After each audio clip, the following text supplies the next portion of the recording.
If you have low back pain, you're not alone. Most people in their lifetime experience one or more episodes of low back pain. In most cases, the pain goes away within days to weeks. However, it can last for 3 months or more. These extended episodes are defined as chronic low back pain.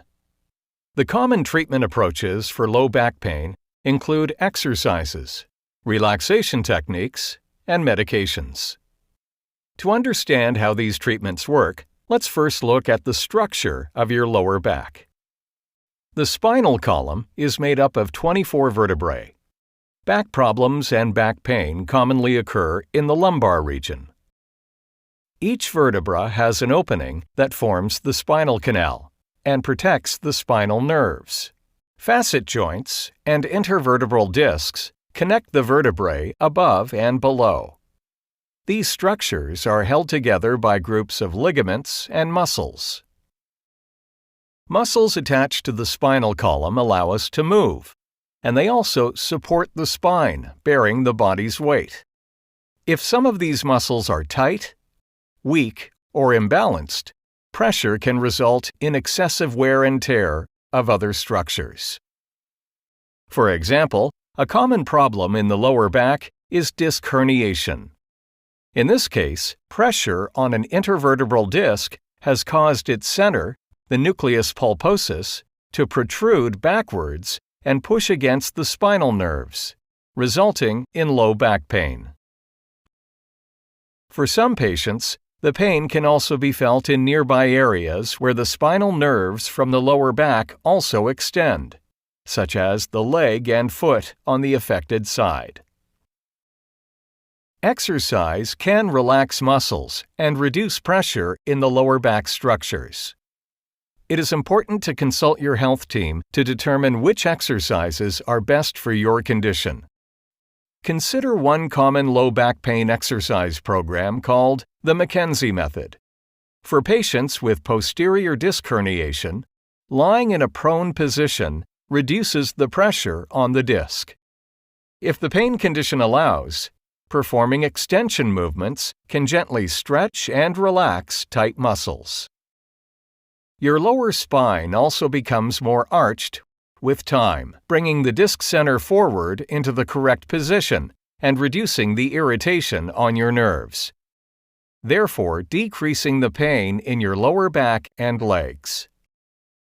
The benefit of exercising is more than just reducing the pressure on your lower back structures.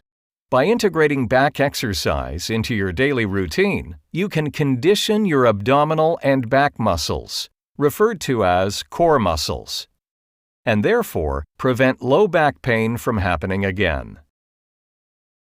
For some patients, relaxation techniques such as meditating in a relaxed position, as well as cognitive behavioral therapy, can ease back pain. This is because our brain not only perceives pain, but also regulates pain signals.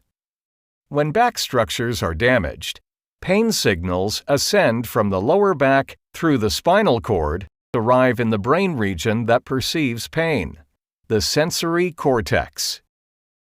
However, this is not a direct route. At least 2 connections have to be made. It's at these relay stations, which include the spinal cord and the thalamus, that pain signals can be regulated by the brain. Let's take a closer look at the first relay station, located in the dorsal horn of the lumbar spinal cord. Here, the incoming pain signals are passed from a sensory neuron in the lower back to a relay neuron in the spinal cord.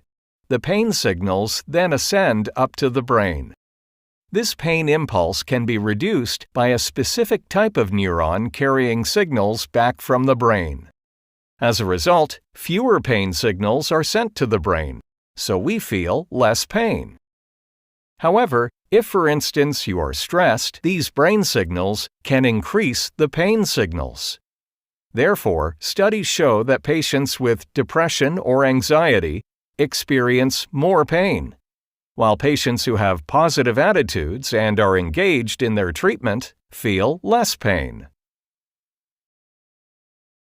Your health professional may also suggest that you take pain-relieving medications that fit with your existing medication regimen. The effects vary greatly, depending on what type of medication is prescribed. Some medications help relax muscles, and some act on the neurons in the relay stations to reduce the pain signals. It is important to follow the advice of your health team and do exercises, learn relaxation techniques, and perhaps take medications. The benefits might not be felt right away. It takes time and your active participation. By taking an active and informed role in your own health, you are guaranteed to better control your pain and lead a healthier life.